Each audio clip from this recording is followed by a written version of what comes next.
আজ ঝড় বৃষ্টির পরিমাণ বাড়বে মালদা ও দুই জেলায় আজ ঝড় বৃষ্টির সম্ভাবনা। এই নিয়ে আমরা বিস্তারিত জানবো। আমাদের সঙ্গে রয়েছেন আমাদের প্রতিনিধি শাশ্বতী রায়। শাশ্বতী, আজকে বৃষ্টির সম্ভাবনা রয়েছে, আজ ঝড় বৃষ্টির পরিমাণ বাড়বে এমনও জানানো হচ্ছে হাওয়া অফিস থেকে, ঠিক আর কি জানানো হয়েছে?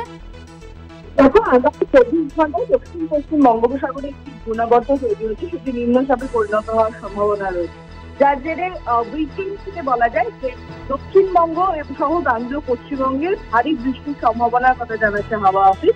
তবে উত্তরবঙ্গে বৃষ্টি দাঁড়িয়ে রয়েছে, সেক্ষেত্রে মালদা এবং দিনাজপুরে দুই দিনাজপুরে কিন্তু ঝড় বৃষ্টির পরিমাণ বাড়বে, সঙ্গে বজ্রবিদ্যুৎ সহ ঝোড়ো হাওয়া বওয়ার সম্ভাবনা আছে। এরপর ধীরে ধীরে কিন্তু উত্তরবঙ্গে বৃষ্টি কমলেও দক্ষিণবঙ্গে বৃষ্টি জারি থাকবে এবং আগামী শুক্রবার থেকে সমুদ্রে মৎস্যজীবীদের দেখে নিষেধাজ্ঞা জারি রয়েছে।